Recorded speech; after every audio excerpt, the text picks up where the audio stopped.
color, clarity, and carat, known as the 4 Cs. But that's not all. We also look at how each diamond looks on a hand, where it will be worn, how it makes you feel, and if it's worthy of a Shane Company customer.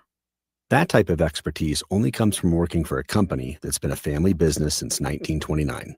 We also think about your budget. We only pick the best in each grade in all shapes and sizes. Your diamond is guaranteed to be the most beautiful because a friend wants you to pick from only the best. Drop by your store or shaneco.com and see for yourself. Shane Company, your friend and jeweler. I'm Bree. Hi, I'm Sean. And we are the Berquist family. We are repeat Fulton customers, and we've lived in a Fulton community for 6 years. We had been looking for a home, and so we walked into the Fulton community, and we were just absolutely blown away. When we walked into the model home, we noticed the high ceilings, the beautiful kitchen, the flooring, and the floor plan. We knew it was a place where we were going to raise our family. And on top of that, we have a swimming pool and a good location here. When you say the word community, you have to be able to see it and feel it. And so when you have your neighbors, you feel that community because you become friends, and it even feels like family, like a family community. And that is something that is priceless and can last a lifetime. We absolutely would recommend a Fulton home to our friends and family. Fulton Homes. You're proud to own, we're proud to build. Scottsdale's so nice, we're doing it twice. October 15 through 18 at Westworld. The Fall Auction, presented by Gila River Resorts and Casinos. Hundreds of collector cars in the all-new indoor Barrett-Jackson Fan Zone. Food, drinks, and live entertainment. Get tickets now at barrett-jackson.com. AM 1060 KDUS Tempe Phoenix and KSLX HD2 Scottsdale Phoenix.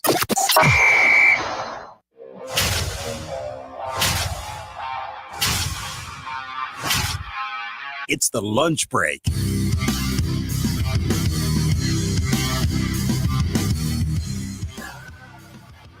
lunch break, Thursday edition of the show. Chris Schubert with you. Thanks for hanging out with us today on the program. There's rumors before the show that there might be some points allocated tonight for Thursday Night Football. So you'll have to just stick around. You got producer Evan on the other side of the glass potentially making a play. I might be making a play.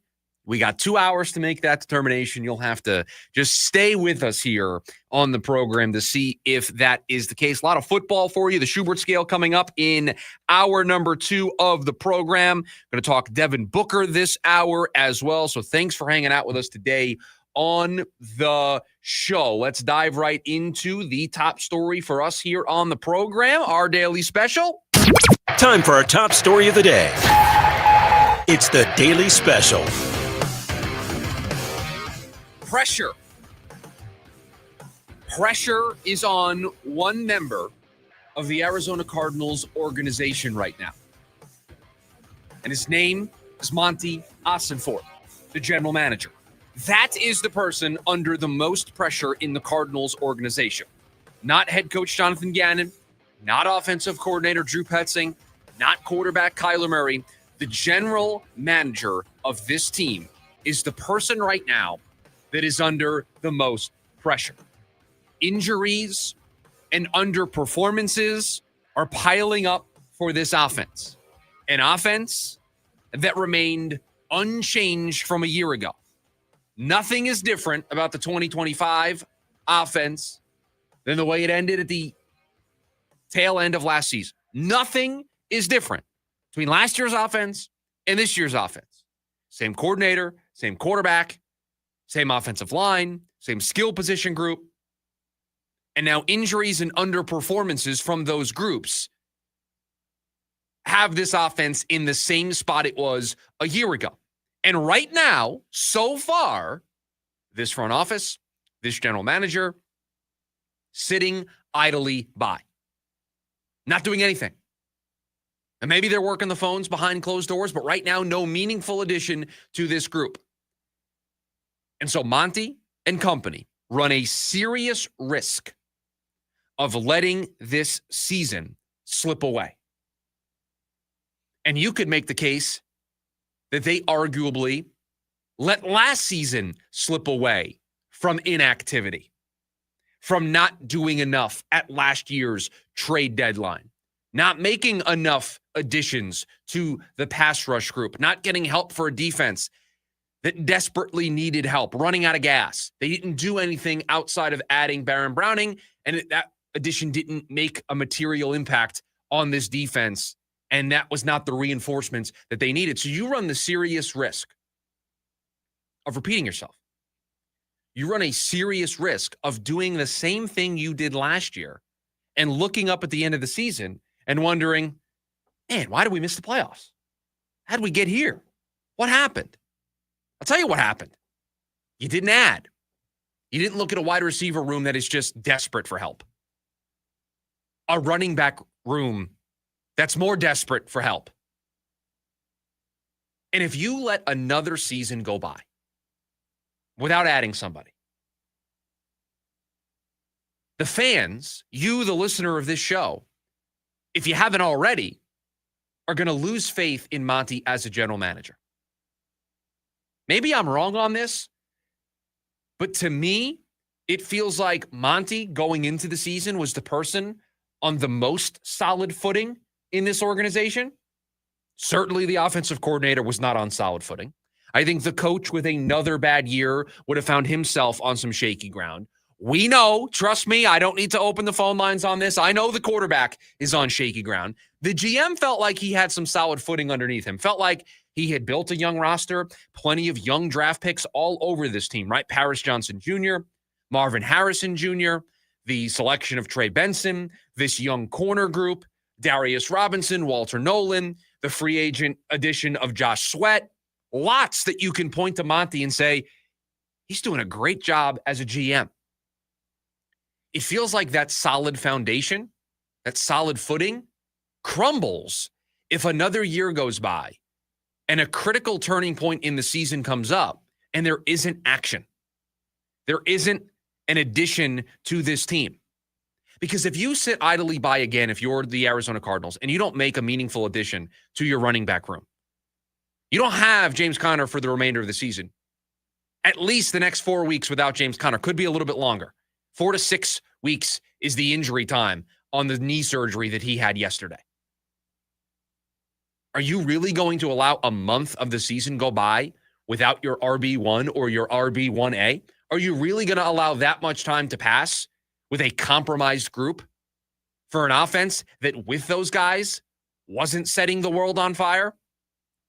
Wasn't a good offense with those players on it? What kind of message are you sending if you sit idly by again? I could give last year a pass. You started the season 2-4. You got hot. It was a little bit, maybe a lot of bit, smoke and mirrors. Nobody really thought this team was talented enough to withstand a 17-game season. This was supposed to be the year to show progress, and year 3 would be the year where they broke out. But somehow you found yourself 6-4 at the bye. You're in first place in the division. You're kind of caught in between. This isn't really the year that you think you're going to compete. So do you really want to give up some draft capital to make big splashes? You decided to just see where things landed. You made a small move, more for show, more to just be like, hey, we see this team's good. We are going to get some depth. We are going to make an addition, but not a big move, not trade a first or a second round pick to get somebody in here to help. And the season kind of fell on its face post-bye, but this was the year you were gearing up for. This season, the one that we're in right now. If you let this opportunity slip by and we get to the end and you've missed the postseason and Kyler Murray's future's in doubt and Drew Petzing's future's in doubt, Jonathan Gannon's future is in doubt. When are you going to make a move? When are you going to be aggressive midseason when your team is desperate for help? You're desperate for a wide receiver too. You're desperate for a running back. DeMercado, Michael Carter, going to be your 2 running backs on Sunday against Tennessee. And yes, I think you're going to be able to get away with a compromised group against Tennessee. I think this team in its current state should be good enough to beat Tennessee handedly. We're going to talk about that now in number 2 of the program, that this game shouldn't even be close on Sunday, even with everything that's going on injury-wise for this team, even with the struggles that they have offensively. Zero excuse for you to play a close game against Tennessee on Sunday. So maybe you can get away with it for this week. But can you get away with it when you have Indy, Green Bay, Dallas. We know how hard the schedule gets in the second half. And do you really want to put all of your running game on a Trey Benson who is coming back from a knee surgery? Is that really where you want your running game to fit in the second half of the year? When you play Tampa, when you play Jacksonville, when you play more divisional contests, you get Cincinnati late in the year. Is that really what you want to do? Or do you want to get an upgrade in here now so that when Trey Benson comes back, you're not putting it all on him in a very key part of the season? Don't you want to make the playoffs this year? Don't you want this to be the breakthrough season? And so that's why, for me, the person under the most pressure right now in this organization is the general manager. The coach has to coach the players that he has. Sure, he can make suggestions. Sure, he has some ideas of how they can improve, but he's not the guy picking up the phone and calling other teams. He's not the guy making these decisions. He has to coach the 53-man roster that he has available to him in the moment. Now, if you want to say he should have put up a bigger stink in the summertime about a wide receiver too, I hear you. But in the moment right now, the person who can fix this roster, the person who can get that wide receiver too, the person who can get that running back, who can call up New Orleans, who can call up the Jets, who can call up Tennessee, Carolina, who can call up the Raiders about Jacoby Myers. The person who can make that happen is the GM. And so if this season slides off the rails, and it slides off the rails because the offense never gets it going, the person whose fault that is going to be the GM. The person whose responsibility it is in the season to look at where his team is at. Understand, you're 2-2 right now. Your season is on a knife's edge. You won your first 2 games of the season. You've now dropped back-to-back divisional contests. Sure, you should win on Sunday. You'll be 3-2. But as we talked about last Friday, do you trust this team to win big games? Do you trust this team in matchups where it's closer talent-wise, where it's closer coaching-wise? Do you trust them against Indy? Do you trust them against Green Bay, against Dallas, against Jacksonville? When their schedule ramps up, do you trust them? The answer for me right now is no. I don't trust them because their offense is all over the place. And I think it's only going to get worse if they don't make a move to upgrade 2 areas of need. Who does that fall on? The GM. It is so important for them to win not only this week, but one of the next 2 after that. Right? We talked about it yesterday when we did predictions for when you're gone. This is a gauntlet coming up, and a Colts game that we probably thought was going to go their way early in the year doesn't feel that way anymore. And so now you have the Colts and then the Packers before your bye, and you have to probably win 2 of those before major concerns start to arise. And I'm sitting here thinking, with their current roster, do you like them in either game? I mean, their schedule coming up after this Sunday against Tennessee. And again, I'm giving them the win on Sunday, and maybe I'm going to look foolish. Good thing I'm taking a 2-week vacation then so that I don't have to answer for that foolishness. But after Tennessee on Sunday, it's at Indy, it's home against Green Bay, it's at Dallas, it's at Seattle, it's home against San Francisco, it's home against Jacksonville, it's at Tampa Bay. Now, yes, are there games on the schedule? They almost beat Seattle last week. I'll give it to you. They almost beat Seattle last week. They almost completed the comeback and won the game in overtime, right? Certainly. They almost put themselves in that spot. They should have beat San Francisco. Zay Jones catches that pass. They win that football game. They were in position, controlling their own fate to win that football game. They didn't get it done. So if you want to tell me that they can be competitive in those games, I'll hear you. But they had James Conner for that, or at least part of that San Francisco game. They had Trey Benson for both of those games, and they didn't win them. So what's it going to look like without those guys? What's it going to look like when you try to stop Dallas? What's it going to look like when you go to Tampa? Like, what's it going to look like when you have an offense that is compromised? Their offense is compromised. And it was compromised to begin with the guys they had on the roster. And that's why I keep looking. That's why we gave them a majority of the blame yesterday for the Week 4 loss. This now is on the GM. Because the message you just imagine, and I'm talking to all of you that listen to this show right now. Imagine looking at this team and thinking they're good enough to make the postseason. They're off to a 2-2 start, plenty of time left, 13 games left on the calendar. And the GM sits idly by, kicks his feet up, and doesn't make a meaningful improvement to this offense. What are you going to think? You're not going to buy in. This entire start to the season is all about a lack of trust in this organization right now. You're not ready to fully trust them to meet their expectations, to be the franchise that you think they can be, right? You're not there yet. Well, if there isn't action from the front office to improve this team, they're giving you every reason to continue that belief. They're giving you every reason to not trust them, to not buy in. So you have to, if you're Monti and this front office, you have to make a move just to get that buy-in, to show the fans, hey, we hear you. We know how good this team can be. We've had some injuries, but we're working every day to get better, to improve, to find ways to make this team the team that we want it to be and the team you want it to be. If Monti does nothing and this team just spirals away, what do you have? Do you have a GM that you believe in? Do you have a coach that you believe in? Do you have a roster that you believe in? Why should you believe in them? For the first time in this 3-year era, it wouldn't feel as if they're moving forward. Correct. And that would be the problem. Correct. Year one, you got to get in there. You got to clean up the mess. You got to evaluate what you have. Year two, you showed progress. You were in it late in the season. Yes, you had that collapse, but you were in it late in a playoff spot. This is the year it's supposed to all come together and break through. And if you choose to not feed into that, if you choose to not water that as a general manager to see it grow, what are you doing in your job? What are you doing? And you're a great drafter. Your free agent moves this past offseason. Look, Calais Campbell, home run. Josh they Sweat, look great. home run. So you know what you're doing. But you have some major holes. And you're watching an offense, the same offense you watched last year. You're watching them be the same and now be hurt. How do you not do something? How do you not make? And we're going to talk about the running backs that are available for this team. It just feels like, to me, the person who's under the most pressure right now is this general manager. He has to do something, or else he's going to lose all of you. He's going to lose me. And I like Monti. I think he's a good GM. I think he's showing that. This inaction, though, he had it last year. And now, granted, he should be given time. The trade deadline hasn't come and gone yet. He has multiple weeks here to try to get something done, in fairness. But you got to do something sooner rather than later. You can't allow this time period to go by without James Conner and without Trey Benson and hope that everything comes together.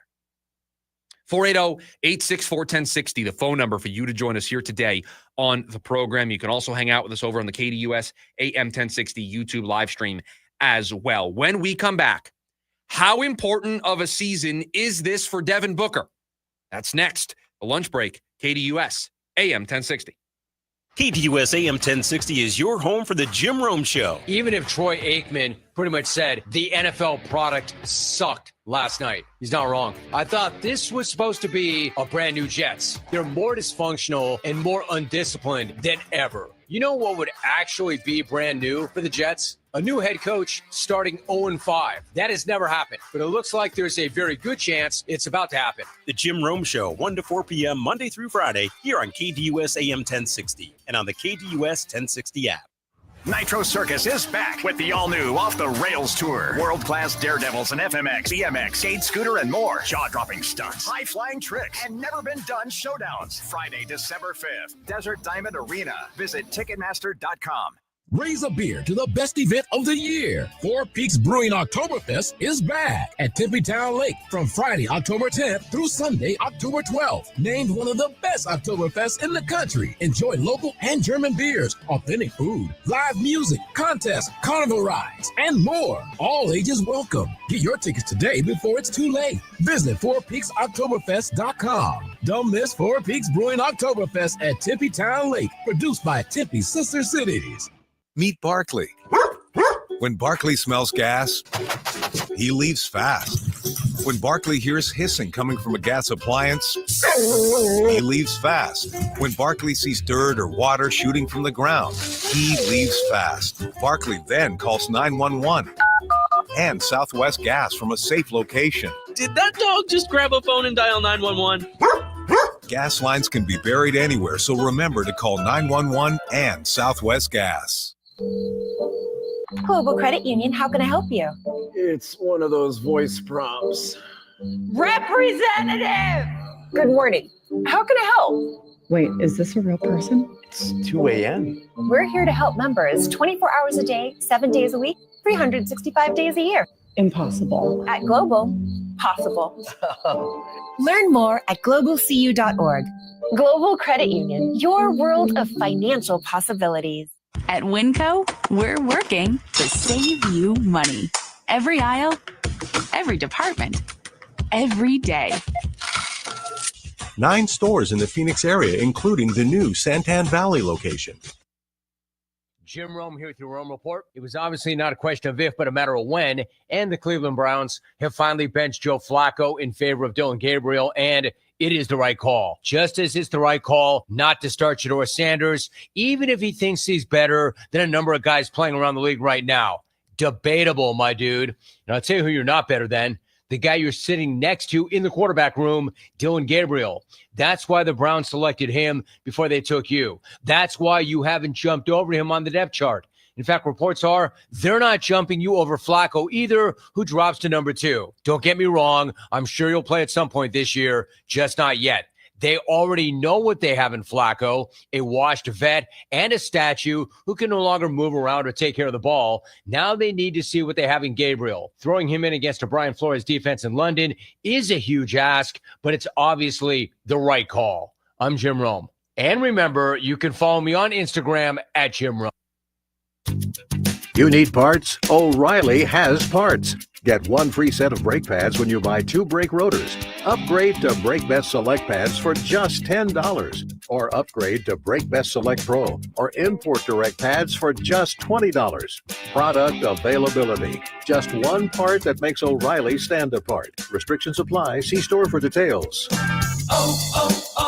O'Reilly Auto Parts. 1 in 8 women will face breast cancer. But the Breast Cancer Research Foundation is changing that.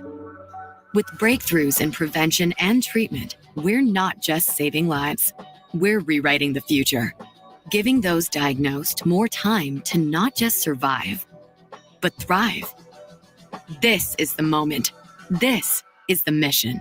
Support breast cancer research. Until 1 in 8 is none in 8. Join in on the Sports Zoo with Dave Rooster Beerstein. Most shocking play of the week, and there was ton. From the blocked kicks and the punt returns, but still the reality that Patrick Mahomes made the best defensive play of the weekend on a backwards pass he threw, that he then went and stole the ball from a defender. The Chiefs might have lost that game. Who knows how the momentum changes if Patrick Mahomes was to get that ball back and the Giants get that on the 5-yard line and score a touchdown. Live weekdays from 5 to 6 p.m. here on KDUS AM 1060 and on the KDUS 1060 app.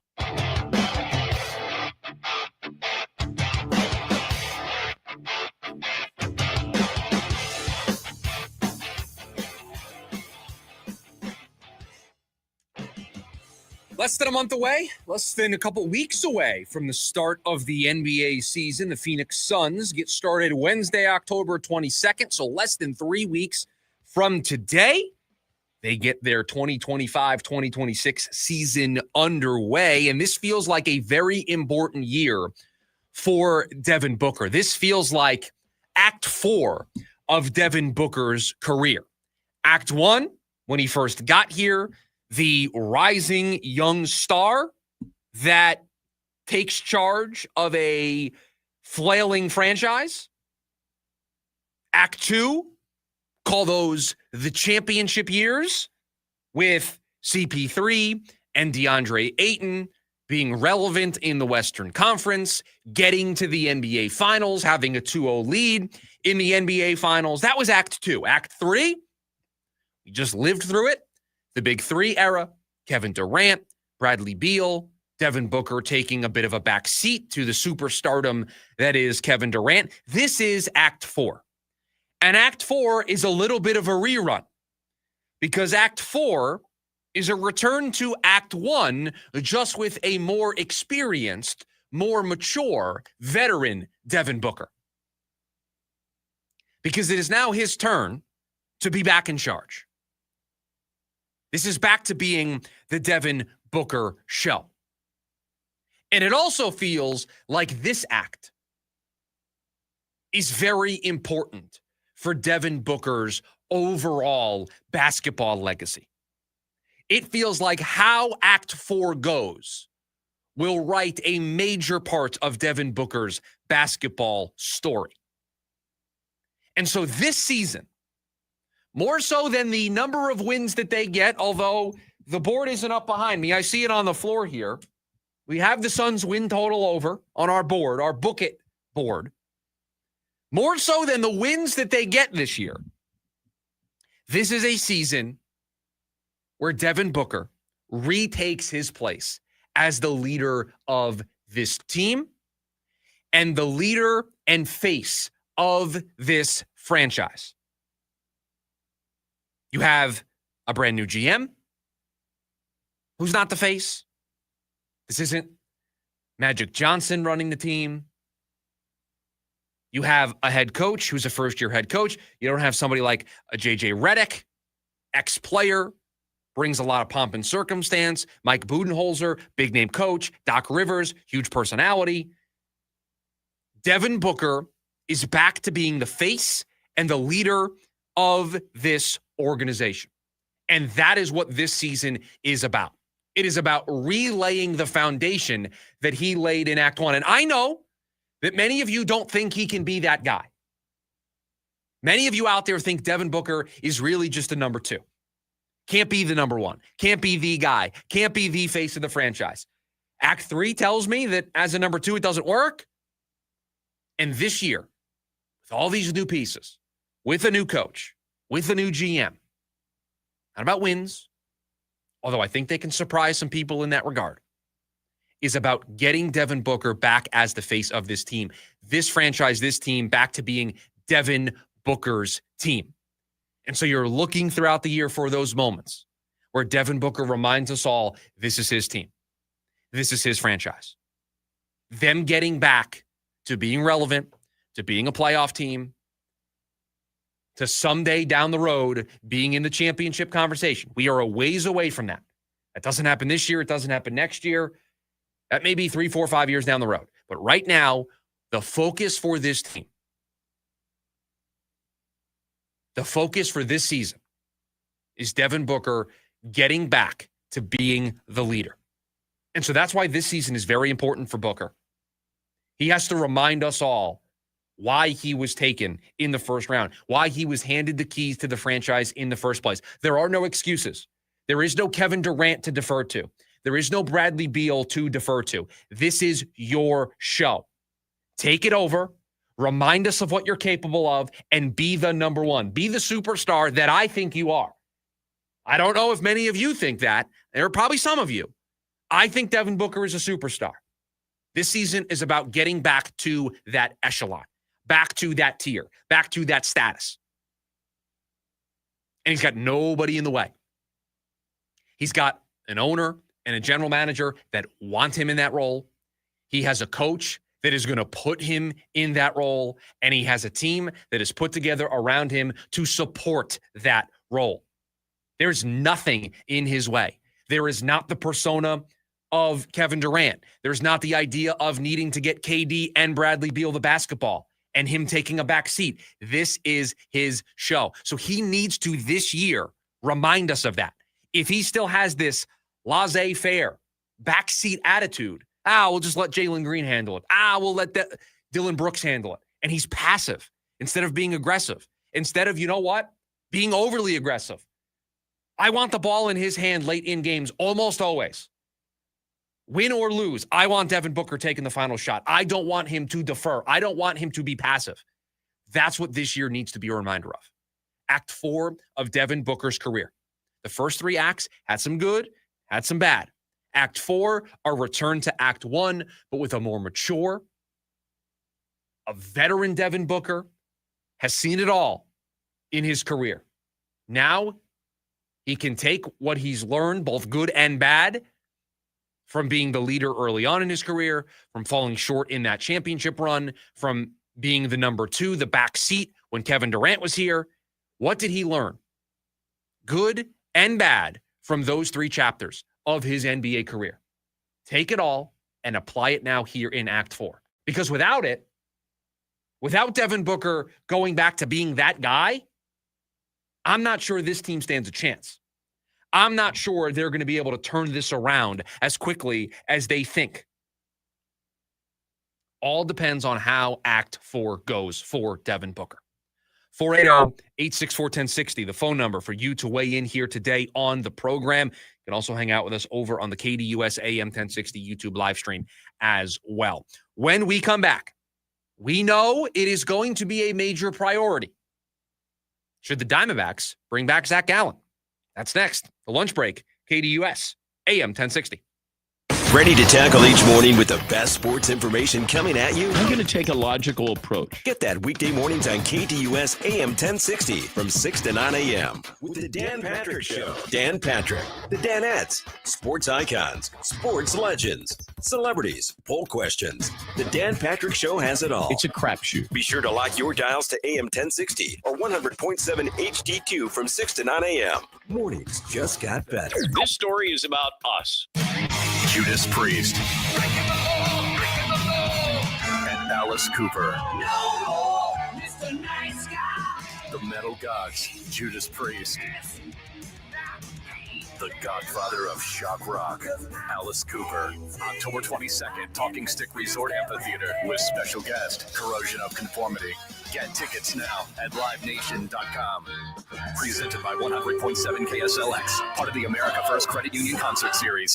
Want something fast and fresh for lunch? Try the Peter Piper Pizza all-you-can-eat weekday lunch buffet. Available from 11 to 2 every Monday through Friday, Peter Piper Pizza's lunch buffet is loaded with delicious pizza, fresh chopped salad, garlic cheese bread, and our famous cinnamon crunch dessert. Our dough is made from scratch every day and topped with real mozzarella cheese and the freshest ingredients. For the best all-you-can-eat pizza and salad lunch buffet in town, head to Peter Piper Pizza from 11 to 2 every Monday through Friday. At Peter Piper Pizza, the fun is baked in.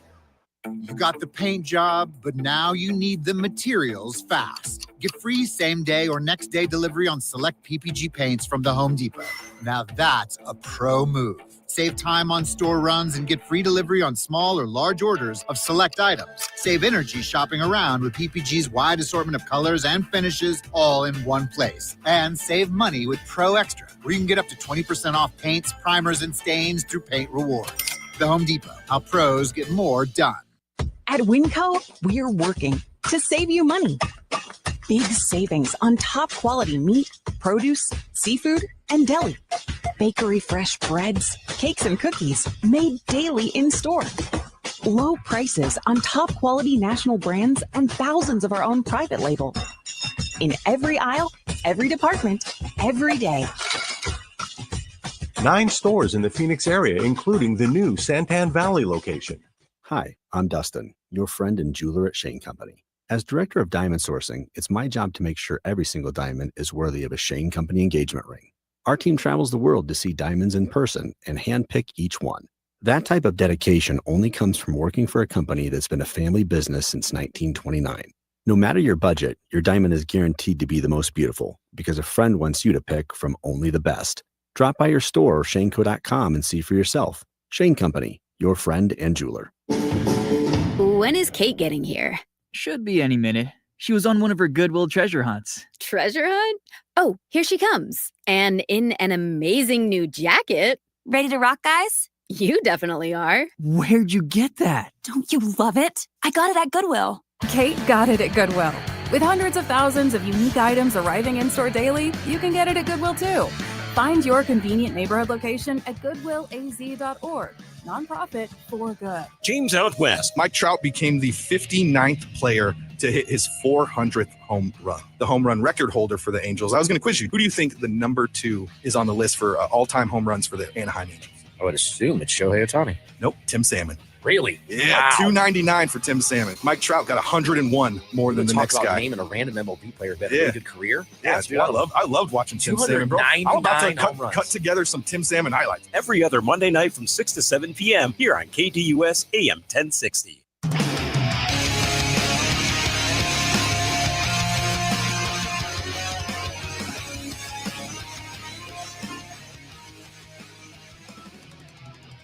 We know it is going to be a major priority for the Diamondbacks this offseason because it has to be.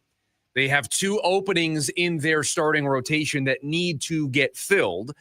And whether they do that via free agency, whether they do it via a trade, whether they trust the internal options, there are going to be two different members to this starting rotation next season, potentially. Because I want to at least start to lay the foundation on what this offseason might look like for the Diamondbacks, what options they have available to them. Because sooner rather than later, this baseball season is going to be over, and the rumor mill is going to start. And there's going to be stuff flying at us from all over the place. Diamondbacks are going to be linked to a bunch of different players, a bunch of different trades, because I think everybody knows around baseball, this team's going to be active. This team has a lot of work to do. We've given you the shopping list. Need a first baseman. Need a third baseman. Need 2 outfielders. Need a DH. Need 2 starters. Need some bullpen help. Now, how they get there is a puzzle that Mike Hazen's paid a lot of money to try to figure out, try to put that puzzle together to field a team in 2026. But that puzzle has different pieces. This is not your traditional puzzle where you dump it out of the box and it's 100 pieces and they go together in one specific order. There are different ways to put this picture together to build a team in 2026 that can be competitive for a wild card spot, which I think should be the goal, by the way. Build a team that can be in the mix just like they were last year, but maybe a little bit better. Cincinnati, New York, maybe the Padres type record from this year. That's what you're striving for. And pitching is at the center of it. A lot of different ways to go about it. We don't think the internal options are very good for this team, so that leaves trading for somebody or signing somebody in free agency. Well, it just so happens the Diamondbacks have a starter who was on their roster last year, who's going to hit free agency, that they could just pick up the phone and offer a contract to and bring that player back. That player, Zac Gallen, who will be a free agent at the end of this season. Qualifying offer is eligible. Diamondbacks look like they're going to do that so that if Gallen does walk, there's some draft pick compensation coming back through the door if Gallen is pitching elsewhere. So should they entertain bringing him back for next season? And I think the way to try to answer that question is to look at the resources that the Diamondbacks are going to have. We tried to do some rough back-of-the-napkin math yesterday. We thought maybe at most it's going to be about $40 million. We don't know for sure, though. You just don't know what Ken Kendrick's appetite is. He said that they would have a competitive payroll. I don't know what that means. He did admit that it would not be the number that it was last year. And using the source that he told us all to look at, they ran a number about $213 million last year.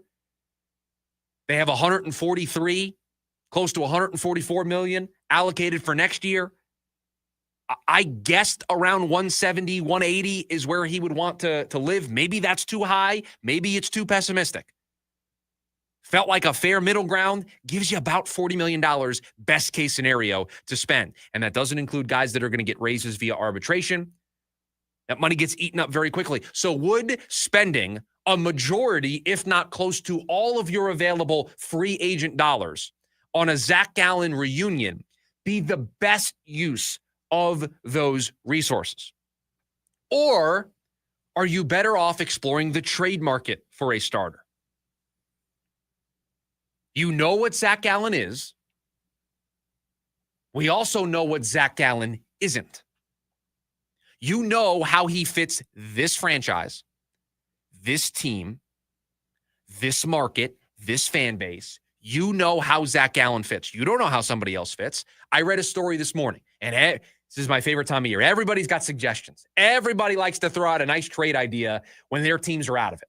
And I saw a story. Wasn't anything sourced that the teams are interested, but just throwing out some potential hypotheticals. Sonny Gray's name came up from St. Louis, and the Diamondbacks were listed as one of the teams that might be interested. Now, let me tell you something right now. Let me get ahead of something for all of you.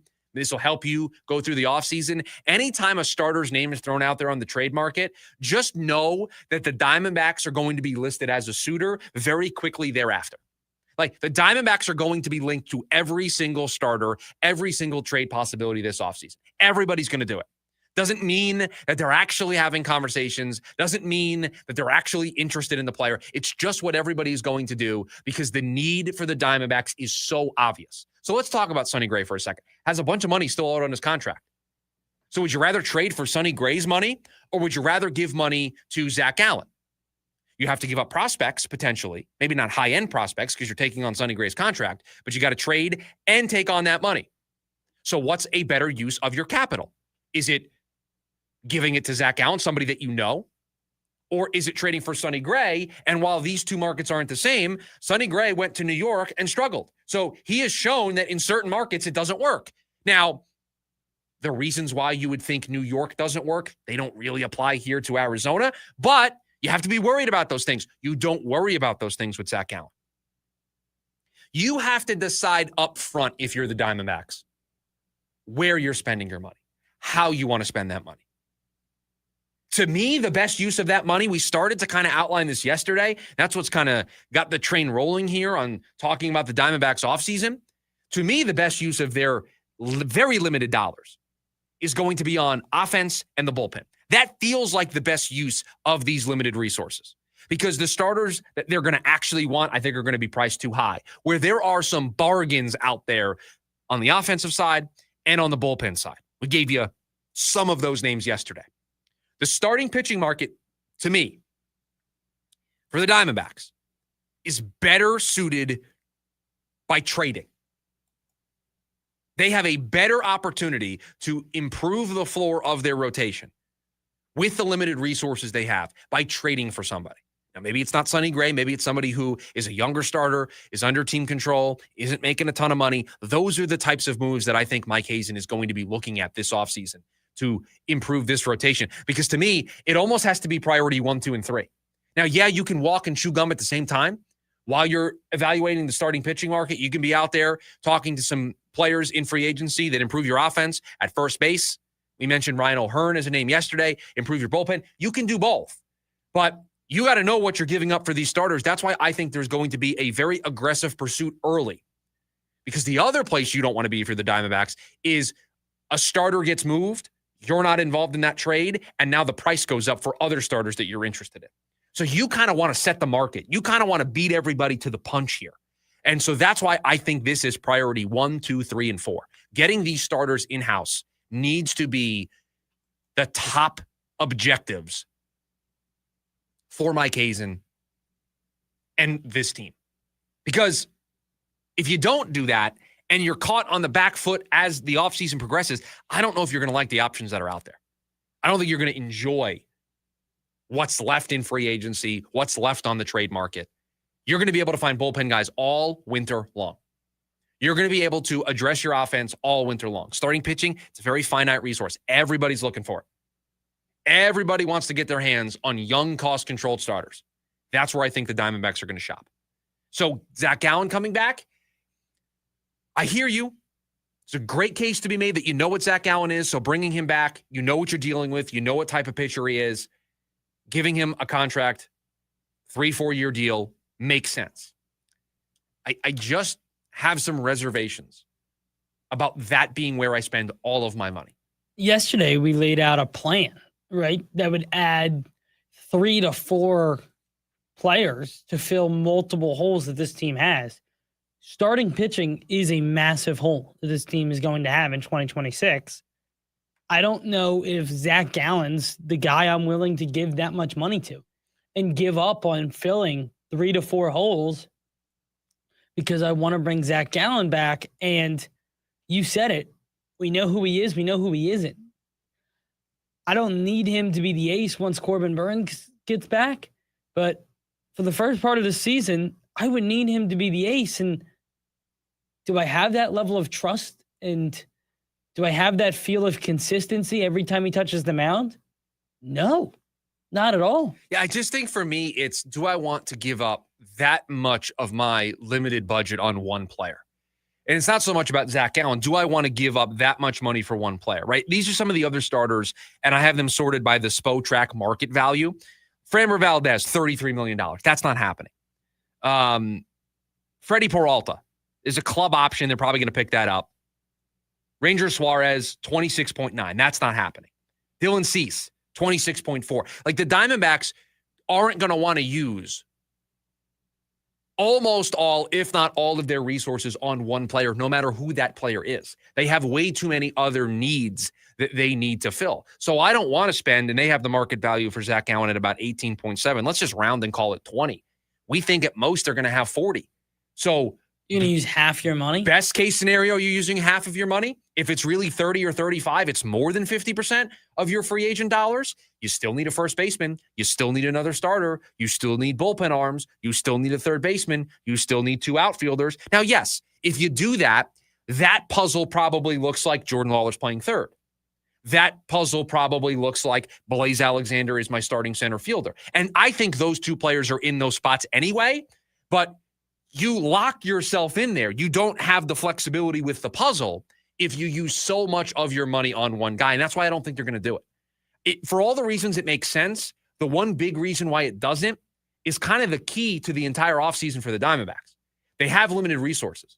Using it on one guy doesn't give Mike Hazen the flexibility and the creativity to build this team out the way I think it needs to. And you need flexibility. This feels like an offseason where more than ever, you need to be flexible in 2026 because you have so much young talent playing with a core that you've already built. You need to be able to compete in the end if you do stay above water for the majority of the season, right? Like you just need to have that flexibility. We knew the payroll was going to come back. Guys on cheaper deals are going to be what this team needs. And Zac Gallen just doesn't fit that mold. I think everybody knows that on his best days, he's one of the best in baseball. They also know you can go through months where he's almost unpitchable. And a team like the Diamondbacks are currently constructed can't take a risk with spending that much money on a guy like Zac Gallen. It just doesn't make sense. Yeah, and we're talking specifically about Zac Gallen. I don't want this to be, a knock on him. I think I would say this about anybody that is one singular free agent that's going to take up a large chunk of what money the Diamondbacks have available. I'll give you an example. I'm just looking at the available free agents. I don't know if he's actually going to get this, but Dustin May, who was traded to the Red Sox at the deadline, his market value is like $3 million. You're telling me that as my number 5 starter, I wouldn't want to take somebody who was in the past considered one of the top pitching prospects in the game, was a young starter that had a ton of talent, a ton of potential. I can sign him to a 1-year prove-it deal that's worth maybe $7 million. Isn't that a better use of my resources for one of my 2 starters? Certainly. Than $20 million in Zac Gallen? You see where there's a opportunity cost here for the Diamondbacks, where, yes, Zac Gallen right now is a better pitcher than Dustin May, but by paying Zac Gallen $13 million in our made-up example here, in paying him that money, it may take me out of the Ryan O'Hearn sweepstakes. It might take me out of the Harrison Bader sweepstakes. It might take me out of the Devin Williams sweepstakes. And these are just examples from names that we put out there yesterday. But there's an opportunity cost when you are a team that has limited resources. When you're the Red Sox, you're the Yankees, you're the Mets, you're the Dodgers, you can just sign both. I'll sign Zac Gallen and Dustin May if I want.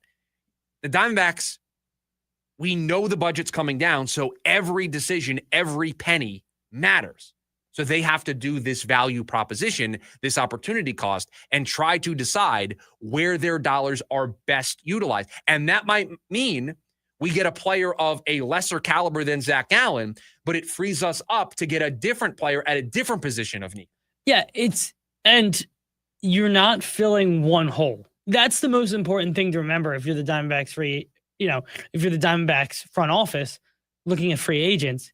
This is a team that has 4 to 5 holes that you're going to need to fill, right? I mean, bullpen, first base, outfield, starting pitcher, DH, 4 to 5. Yeah, you would think that they need to add externally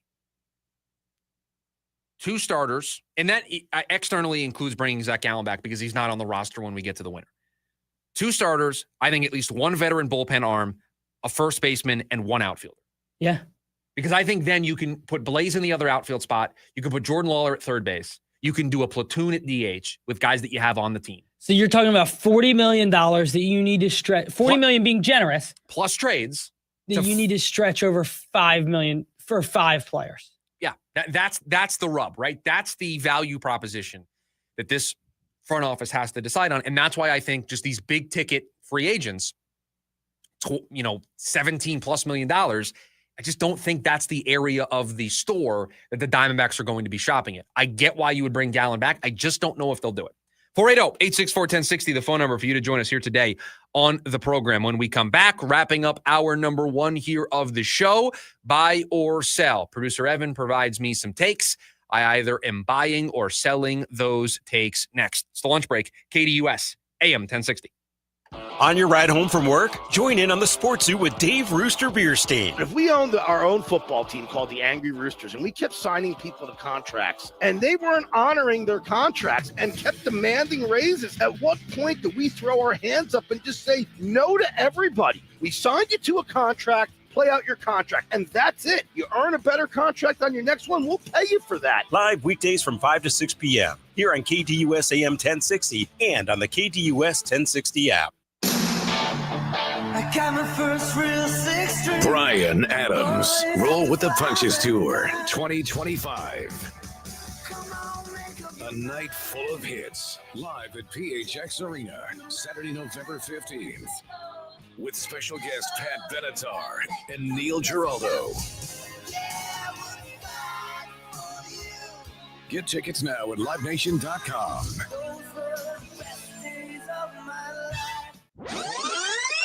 If you could rewind 10 years, what would you do differently? Buy Apple stock at $20? Skip the Ghost Pepper Challenge? Maybe even rethink the skinny jeans. Nate here, owner of Blue Sky Pest Control. Some regrets are harmless, termite damage isn't. You can't go back in time, but you can keep termites from eating your future. Call 602-BLUE-SKY today for your free termite inspection. Hello, Blue Sky. Goodbye, pests. I was in a wreck. I need a check. I was in a wreck. I need a check. I was in a wreck. I need a check. I'm Kevin Rowe from Lerner Rowe, and we've been serving Arizonans for 20 years. Make the best choice after an accident. Call 977-1900. That's 977-1900. Lerner Rowe is the way to go. Call 977-1900. 977-1900. Hey, Mr. C, it's me. Well, I just picked up the ring. I actually went to Hellsberg. Thanks for that recommendation. Kate's gonna love that hers is from the same jeweler you got Mrs. C's ring from. They were so helpful throughout the whole process. They even knew your family by name, and the ring looks great. Anyways, I just couldn't wait to let you guys know. Call me back and wish me luck. Hellsberg, designed with care and craft since 1915. Shop in store or at hellsberg.com. The Varsity Sports Show with Vince D'Alicio is your hub for everything high school and college sports. Join Vince and friends as they give you the full picture on student athletes and where they're heading. Live interviews with coaches across the valley. Asking some of the tough questions. Varsity recaps and in-depth interviews with tomorrow's sports stars. The Varsity Sports Show with Vince D'Alicio. Live every Saturday morning from 9 to 11 a.m. here on KDUS AM 1060 and on the KDUS 1060 app.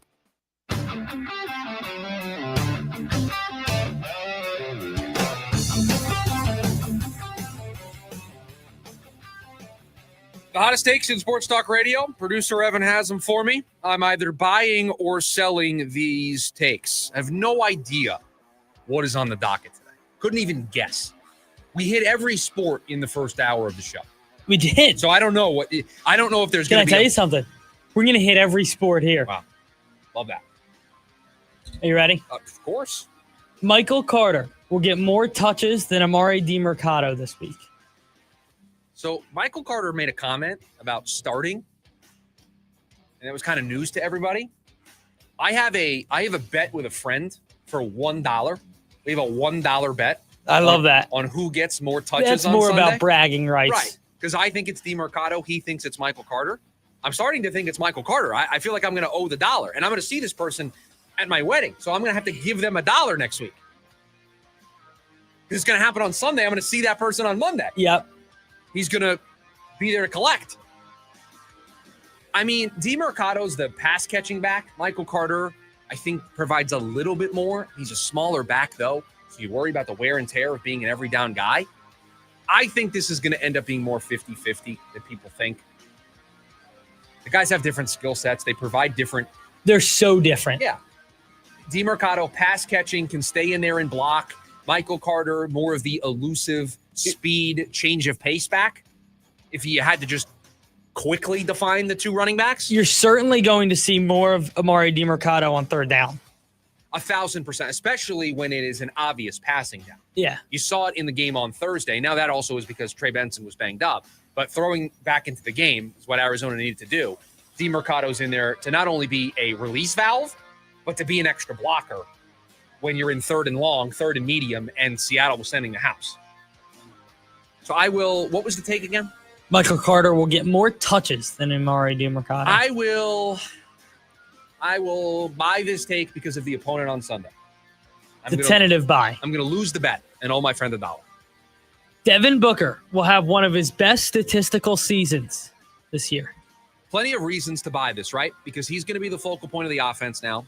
All going to run through him. Nobody else to worry about needing to get involved. Yes, you want Jalen Green to contribute.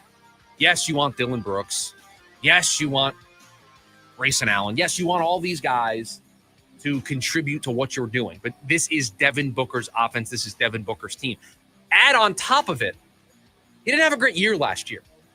So there's kind of this bounce back, prove it aura to it. Yeah. That I think he's especially after, you sell everybody in the offseason, you keep Book. There's a vibes thing to it There's as well. Questions. So I will buy this take, yes. The 3-game wild card is a better format than the former 1-game scenario. Of course. And there's just so much more opportunity for drama. Yes, the 1 game provides a do or die feel, but we have 3 do or die games today. It's the first time second time in Major League Baseball in like 100 years. And mind you, 3 teams yesterday to force a game 3 were in do or die mode. So you've had drama now for 2 straight days. And oh, by the way, you're getting Yankees, Red Sox 3 straight days. The ratings are just going to be through the roof. Stellar for that series. Dylan Gabriel's first start being in London is actually better for him. Yes, bye. I think it's a low pressure environment. You're not at home in front of a home crowd that's going to be excited about the change, but very quickly turn on you if the offense sputters. You are now in a low pressure environment. I think that's part of the reason why they made the decision to do this now. He can now get a game under his belt. I think the opponent they're playing also mattered. It's a game that they probably think is more winnable. And if they just get a little bit more from their offense, they can win it. So yeah, I think this is a better atmosphere for Dylan Gabriel. Before you go to your next one, yeah. I have my in-ear headphones and I wear them a certain way. Right before the show started, I noticed that etched onto the headphone themselves is actually what ear it's supposed to go in. I've had them backwards for how long? The entire time, but now I can't put them in the what is the correct ear the right way. They keep falling out. If you see me, yeah, I feel like you should just go back to the old one. But this is not the right way to do it. I think you just still got to ride with that. See how this is the wrong way now. See how quick it was just done, ready to go. Yeah, but you've always worn them like that. Why mix it up? We're building something here with the show. But what if now you're throwing a curveball at me? What if the sound quality is better if I change them? It hasn't bothered you to this point. It hasn't until I saw that I was wearing them backwards. All right, what's your last one before we get out of here? All right, last one. If there was ever a year for Matt Stafford to win the MVP, it's this year. Really? No Burrow. Ravens off to 1-3. Yeah. Mahomes hasn't been great. Sure, but you know what that guy in Buffalo's doing? I was going to say the only conversation now is Josh, who's obviously a big one. If there was a year to do it, it's now. Jaden Daniels certainly would have been in it if he didn't miss 2 time. games. I'll buy this take. Yeah, I'm picking up what you're putting down. I like it. Hour number 1 of the program in the books. When we come back, what running back options are out there for the Cardinals and what might they cost? That's next. The lunch break. KDUS, AM 1060.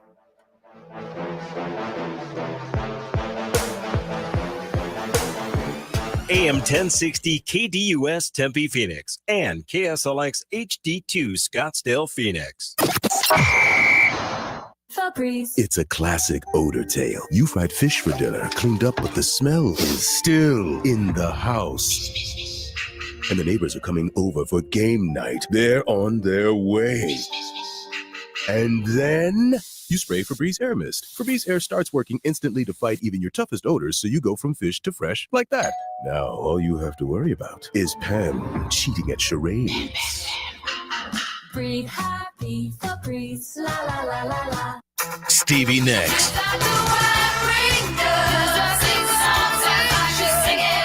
One special night, October 7th, PHX Arena. Would you love to love her? I will pray to. Tickets on sale now at livenation.com. Don't miss Stevie Nicks. Live at PHX Arena. We believe everyone deserves access to fresh food. That's why the Kroger Company created the Zero Hunger, Zero Waste program to share fresh food with the people in our communities. Our program and foundations have donated 3 billion meals since 2017. That's nearly 10 meals for every person in the U.S. Together, we can do more for our neighbors. Just round up your purchase at checkout. Fries, fresh for everyone. At Nationwide Vision, we help you step into every moment clearly and confidently. From quality eyewear and comfortable contact lenses to comprehensive exams and professional fittings, we make finding your focus a more enjoyable experience than ever. Right now, buy one pair of glasses and get the second one free, so you can live bolder, look sharper, and see better. Schedule an appointment today to find your focus. Hi, I'm Andrew the Homebuyer. Selling your house right now the traditional way isn't so easy. The average home is taking months to sell. Fortunately, I can help. I'll come to your home and give you a cash offer within minutes. Then we can close in under 5 days. And I'll make sure you get as much money for your house as possible. Call me, Andrew the Homebuyer, today, and let's get your home sold. Visit AndrewTheHomebuyer.com. That's AndrewTheHomebuyer.com. This fall, choose Primavera Online, and you'll be choosing a school with flexibility, personalized support, and an award-winning curriculum that's over 20 years strong. Now enrolling grades K to 12 at ChoosePrimavera.com. AM 1060 KDUS Tempe Phoenix and KSLX HD2 Scottsdale Phoenix.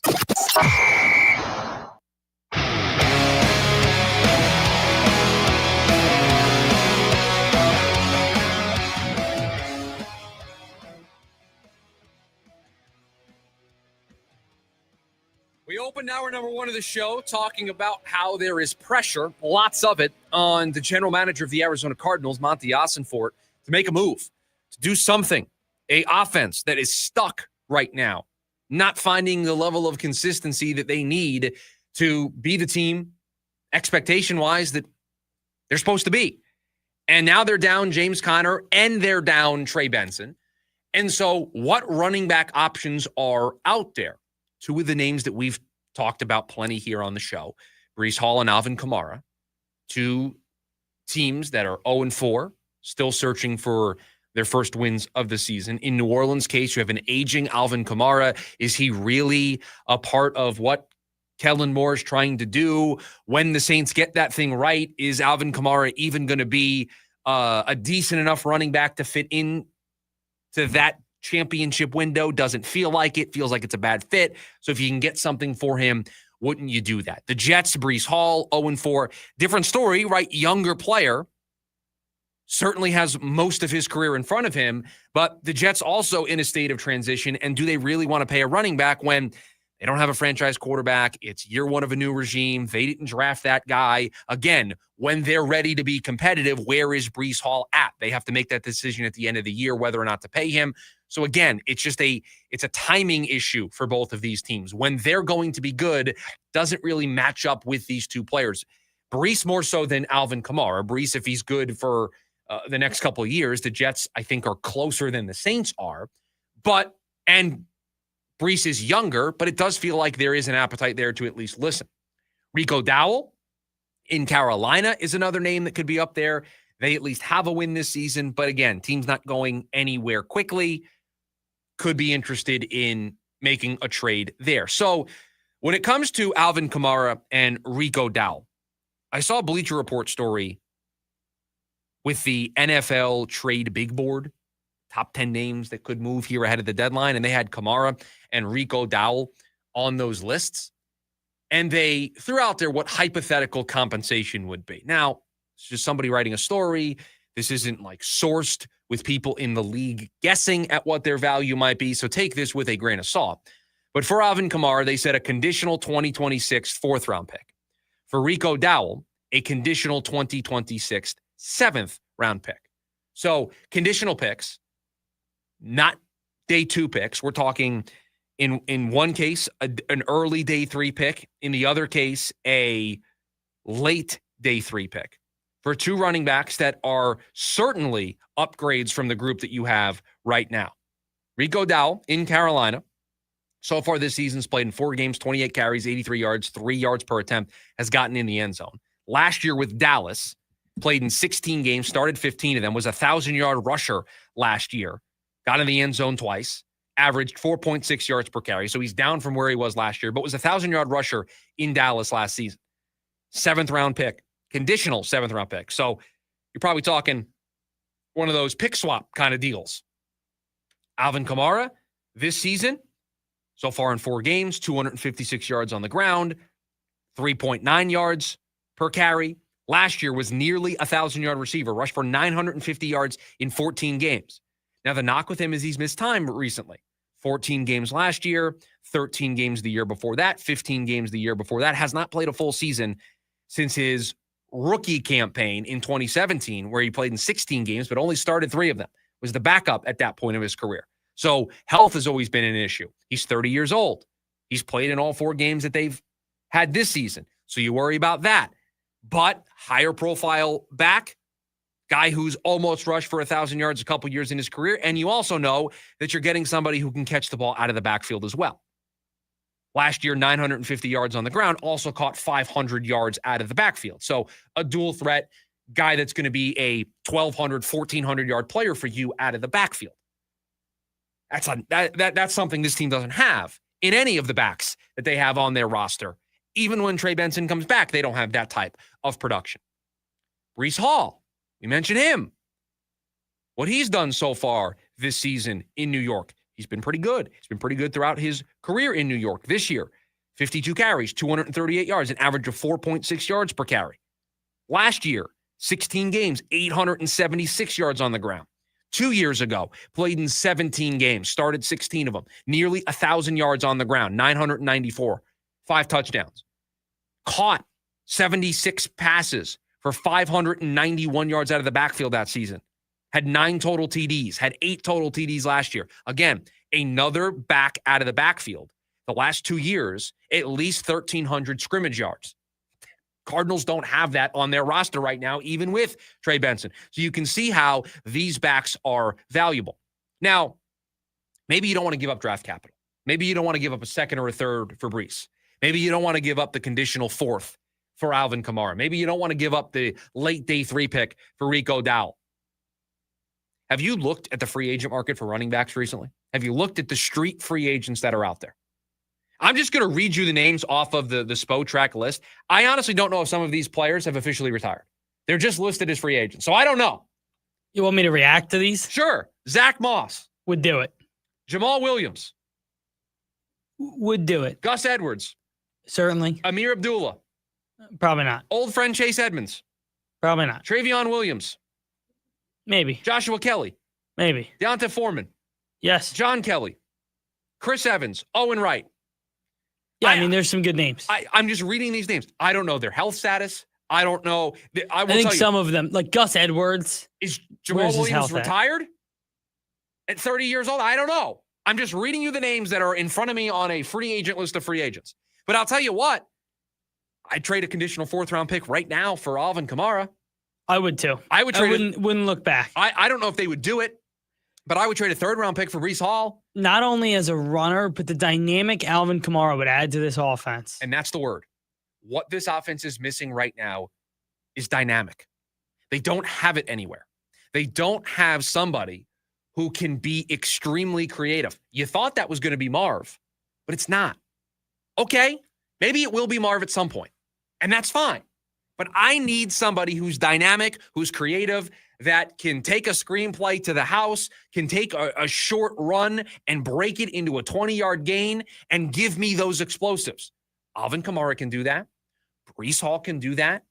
To me, I'm more in the Breece camp and the Alvin Kamara camp because of what they give you in the passing game and the running game. And I think both areas need an upgrade. And so that's your way of killing two birds with one stone. You upgrade your pass catching group out of the backfield, because in the case of both Breece and Kamara, you can throw them out wide. You can motion them out of the backfield, put them out wide. They can run routes. Certainly. They're athletes that can do that. So you can increase the output of your pass catching group while also raising the floor. And by the way, in the case of Alvin Kamara, right, everyone's afraid, why would you trade for a running back when, you know, Trey Benson's coming back in 4 to 6 weeks? Isn't trading for Alvin Kamara and then getting Trey Benson back the perfect thing for both players? You can now balance their workloads. You can make sure that you keep Alvin Kamara fresh. You can make sure you're not rushing Trey Benson back and putting too much on his plate coming off of a knee surgery midseason. You see where there's a benefit to doing this, where there's a benefit to being aggressive and proactive and saying, you know what, I got to get somebody in here. Saints are going nowhere. They would take a 4th-round pick right now, and you have all of your 2026 draft capital available to you. Every single round you have your pick. This isn't a 1st-round pick. The Jets may ask for a 1st for Breece. They may shoot for the stars. Saints aren't asking for a 1. Saints aren't asking for a 2. I don't know if the Saints would even ask for a 3. They may ask, but if you offer them a 4, they may take that. And to me, that is worth it. You've got a team that is 2-2, probably going to be 3-2 after this Sunday. You've got a tough part of your schedule coming up. You got a team whose the expectations around them is to make the postseason. You can't. Here's what I'm warning against right now. You cannot get to the end of the season, not make a move, and be like, well, we just got hurt. Lost James Conner. You need to get over this hump. That is not an excuse. I do not accept that as an excuse, because when these injuries happened, you had time to go out and get a player to help this group. You had a plethora. We're giving them to you. Teams. We're not saying go trade for Derrick Henry in Baltimore. Baltimore's going to try to turn things around. We're talking about teams that are a combined 0-8. Teams that are picking inside the top 3 right now in football. Would want all the draft capital in the world. Call those teams up, make a move, make a trade. Make yourself better. Don't get to the end of the season and use injuries as an excuse, because I'm telling you right now, I won't accept them. I will not accept a general manager and a coach looking us in the face at the end of the season and saying that you were banged up. Because when these injuries happen, you had time. You had the most valuable resource, time, to go out and make a move. And that's the one thing we highlighted yesterday was this didn't happen in week 12. This team is still, like you said, on a knife's edge of what this season could be. Will you beat Tennessee? Probably. Will you beat 3-2? Certainly. And then you're in a position where you have the opportunity to take one of the next 2, go into your bye at 4-4 and right the ship and make this a playoff push. But to do that, you just need more talent. And you need it on the offensive side of the ball in some capacity. If it's at receiver, if it's at running back, imagine what you would be able to do offensively with a guy like Alvin Kamara or Breece Hall. Imagine what the screen game would look like. We talked about getting screens out early last week, and they did it. Do you remember any of them being semi-successful? No big chunk plays, no big explosives. You would imagine Alvin Kamara, Breece Hall, add a dynamic to the screen game that would be better. That's completely separate from catching the ball out of the backfield and being the check down or being the every down running back. What a guy like Alvin Kamara could do for a 4th-round pick to this offense is make them relevant again in 2025. You can't get to the end of the season and miss the playoffs. You just can't. And you can't then have a list of excuses and at the top of that list be the injuries to your running game. You decided to run this entire group back. You then saw these injuries happen early enough in the season to make a correction, to make a course correction and get players in here that can help you. Yes, sometimes you're going to make moves and they're not going to work out. Sometimes you're going to make moves and you're still going to fall short of your goals. That's sports, man. Make a move. Be aggressive. Be bold. You know what nobody is going to say at the end of the season if you trade a pick right now for Breece Hall? If you trade a pick for Alvin Kamara, they're not at the end of the season go, why did you do that? Why'd you go trade for Breece Hall? Why'd you go trade for Alvin Kamara? Everybody is chomping at the bit for you to be aggressive and do something to show that you believe in this team and to further reinforce what the expectations are for this group. Everybody would give you a round of applause if it was announced from Adam Schefter here in the next 2 hours that they traded for Breece Hall or Alvin Kamara. You may get the people who'll be like, it's too much if it's a 2 for Breece Hall or whatever the case may be. Always going to be somebody. But in general, people are jonesing for you to do something. They're watching the same script from last year. They're watching the same movie. You're expecting a different result. We're all not. They just want to see something different. That's the biggest thing. At least show me that you're willing and understand that there is a problem with this offense. And right now, what have they done to show us that they believe that there's any issue with an offense that can't score more than 20 points a game against teams like the Saints and Carolina? It feels like they are doomed to repeat what we saw last year. A defense now this time geared up to be able to play all season long, unlike last year where they were smoke and mirrors and running out of gas and guys getting hurt. This year, they're better equipped to be a defense-first team, but an offense that is going to let them down. When you have options, there are choices out there. Go trade for Jacoby Myers. Go trade for him. Go trade for him and Alvin Kamara. Do it. Be aggressive. Be bold. Make a statement that you're not messing around. 480-864-1060, the phone number for you to join us here today on the program. When we come back, it is the post-week 4 going into week 5 edition of the Schubert scale. Evans Risers also in the next segment. The way we see the NFL after 4 weeks of action. We'll get to it next. It's the lunch break, KDUS, AM 1060. It's the Dan Patrick Show. Ben DiNucci, NFL quarterback. I'm still going to introduce you as NFL quarterback. Being on the practice squad, what's the difference in how you're treated, lifestyle? Honestly, nothing's different. I mean, there's 53 guys on the active roster and there's 16 on the practice squad. And the reality of the NFL is that guys are going to get hurt. There's a reason that these teams put a lot of effort into the practice squad, just like they do the active roster. It's really all the same. You're still traveling with the team. The pay cut's a little bit less, but at the end of the day, it's still great. Live Monday through Friday, 6 to 9 a.m. right here on KDUS AM 1060 and the KDUS 1060 app. Win a brand new Toyota Tacoma when you support Arizona women. That's right. When you enter Fresh Start's Toyota raffle, your ticket purchase provides women access to comprehensive resources on the path to success. It gives you a chance to take home a Tacoma SR5 double cab.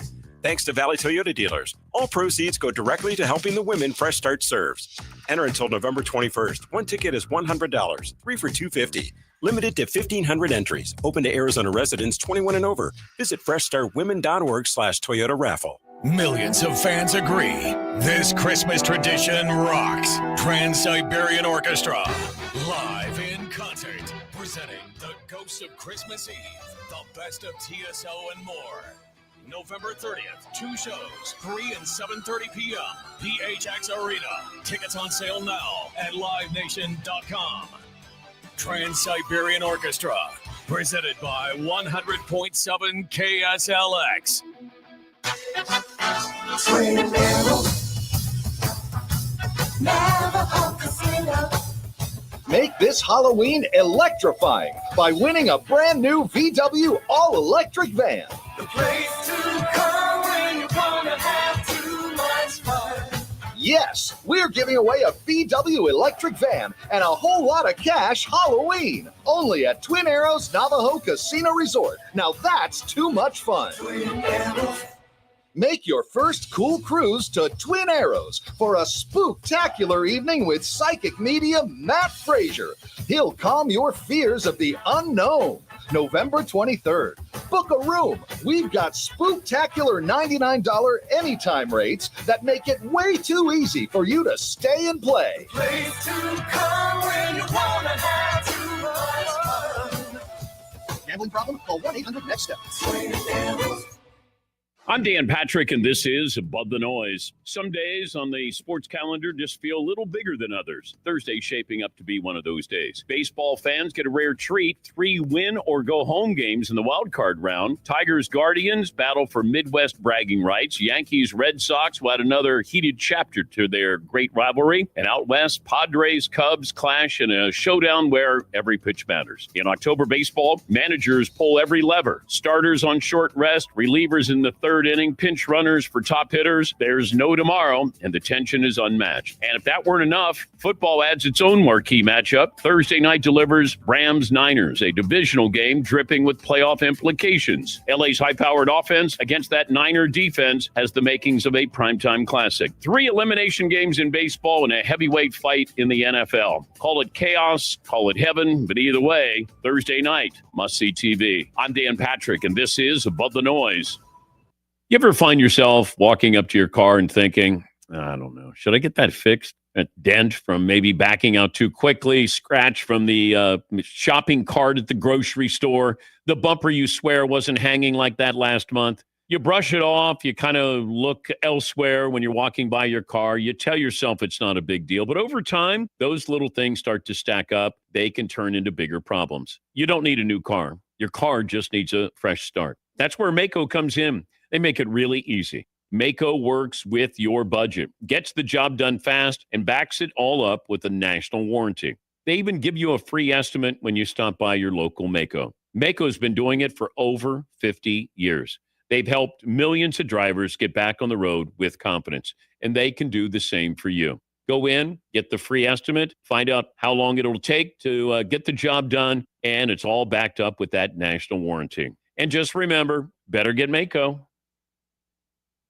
KDUS AM 1060 is your home for the Jim Rome Show. Even if Troy Aikman pretty much said the NFL product sucked last night, he's not wrong. I thought this was supposed to be a brand new Jets. They're more dysfunctional and more undisciplined than ever. You know what would actually be brand new for the Jets? A new head coach starting 0-5. That has never happened, but it looks like there's a very good chance it's about to happen. The Jim Rome Show, 1 to 4 p.m. Monday through Friday, here on KDUS AM 1060 and on the KDUS 1060 app.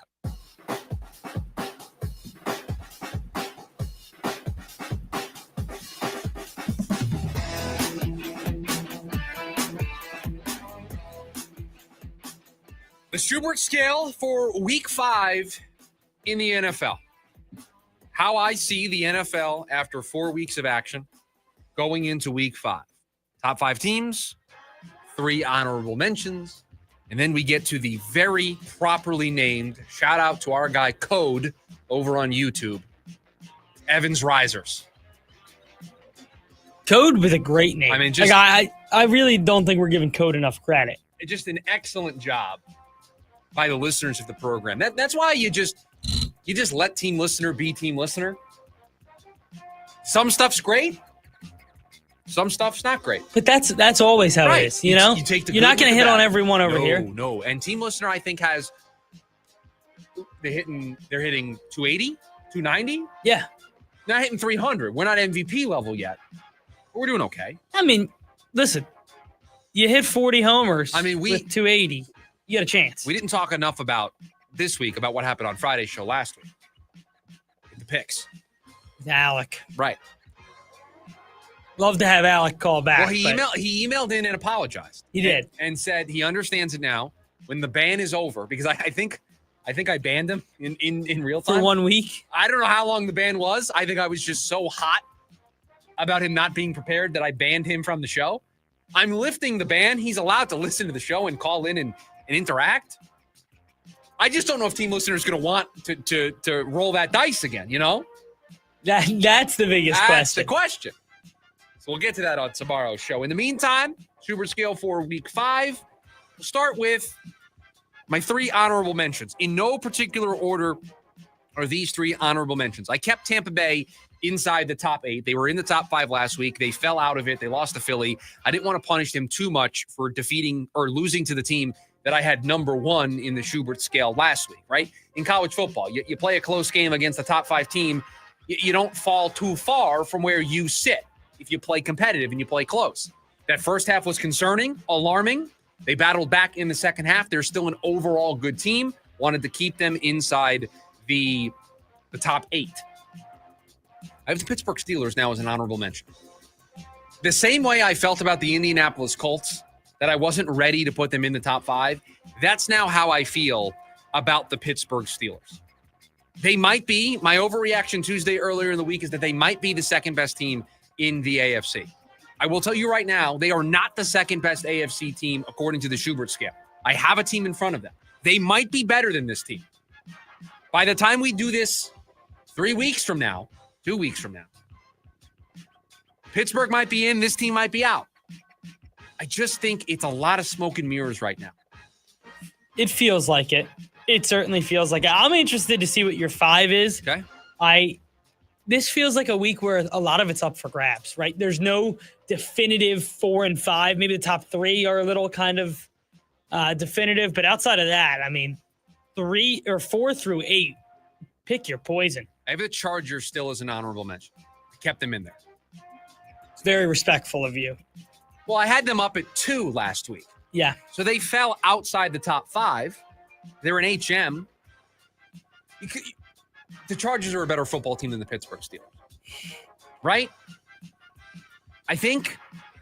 I don't know after what happened against Jackson Dart. Number 5. A debut in the Schubert scale. If they're just going to keep creating this many turnovers every single week, the Jacksonville Jaguars... You did not do it. Oh, my... I can't believe you did it. If they're going to continue to get 3 turnovers every single week, I don't see how they lose. Travis Etienne looks great. I don't think this offense has even hit its floor, let alone its ceiling, under Liam Cohen. No. The defense is making plays all over the place. There's major concerns about what the quarterback actually is. Fair enough. And again, I don't think the offense has hit the floor, let alone the ceiling. I don't think we've seen the best of Trevor Lawrence under Liam Cohen. I think it's a work in progress. Despite that, they're winning games. Their defense is playing out of its mind. And even if they just create 1 turnover, 2 turnovers every week, I think they can play well enough offensively for that to be enough. So I have them at number 5. Number 4, another debut inside the top 5. Put some respect, and this, I'm talking to myself here. Put some respect on the Seattle Seahawks. They're great on both sides of the ball. Offensively, they are way better than I thought they were going to be under Sam Darnold. I thought getting Darnold out of Minnesota, away from Kevin O'Connell, there would be a learning curve and there would be a regression. I was wrong. There is no learning curve. There is no regression.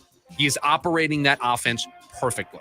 The play calling from Clint Kubiak is perfect. They can run the ball. They've got 2 receiver options in JSN and Cooper Kupp. They have tight end options. And oh, by the way, best run defense in football, top 5 defense overall in the sport with a defensive-minded coach. They're just a very well-balanced football team, and they're playing better early than I thought they would. Number 3, another debut in the Schubert scale. The Detroit Lions at number 3 for me this week. I was going to say, they weren't in your scale last week. Did not have them in the scale last week. They're in there now. We are enough removed from week 1 for me to think blip on the radar. We are removed enough from that game. They are back to being the team in these last 3 weeks that they were last year. They got through the worry about new coordinators on both sides of the ball. What does Dan Campbell do as a head coach? We're back. We're fine. Everything is going according to plan. This is one of the best teams in the NFC. Number 2, I didn't have them as the top AFC team last week. Shame on me. The Buffalo Bills and Josh Allen in their rightful spot as the best team in the AFC at number 2. And it shouldn't surprise anybody that my number 1 team is the Philadelphia Eagles, because they were my number 1 team last week, and they won. I know the second half wasn't great, but they beat another team that I had in the top 5. So I don't care how you get there. You won the game. You stay at number 1. doesn't necessarily matter how you win if you've beaten the Rams, the Chiefs, and the Bucs in back-to-back weeks, right? You stay at number one. You stay at number one. All right.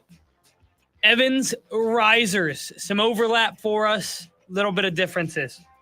My honorable mentions. HMs. In no particular order. The Indianapolis Colts. Oh, you kept them in. Kept them in because, and I've said this on Monday, and I'll say this again on Thursday. If AD Mitchell wasn't on the field, they win the game. Yeah, you have a vendetta now against AD Mitchell. I really do. He cost me 3 points. Speaking of that, only about a half hour left. My second HM. To make a decision on Thursday Night Football. The Seattle Seahawks. Listen. Whoa. You don't have Seattle in the top 5? I don't. Wow. I would say they're probably my first team out. Wow. Oh, if we were going all NCAA tournament on everybody? Yeah. If we were going to NCAA tournament, I think they're my first team out. And my last HM, we had some overlap here. The Pittsburgh Steelers. You want to do it, but you don't want to be too early, right? Because you don't want to look. Listen, I trust the coach. And if the quarterback is half the player he used to be, they're going to win 10 games. And now in that division, it feels like they may be the runaway favorites.